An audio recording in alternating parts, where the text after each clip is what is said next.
Samantala, nanindigan si Pangulong Ferdinand Marcos Jr. na nananatili sa matibay na pundasyon ang kanyang administrasyon sa kabila ng mga umano'y pagsubok na paangatin ang mga balak na destabilization sa pamahalaan at umano'y planong kudeta sa kasundaluhan.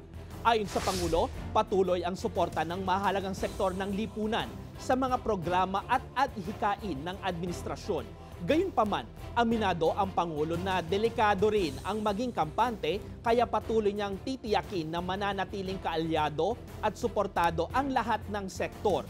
Bukas din si Marcos sa dialogo sa mga grupong may hinaing para mapakinggan ang kanilang mga panig at mapagtibay ang kooperasyon sa gobyerno. It is dangerous for someone in my position to be complacent and to say, don't worry, everybody. Kung may reklamo, bukas naman kami. Sige, magreklamo kayo, sabihan nyo sa amin.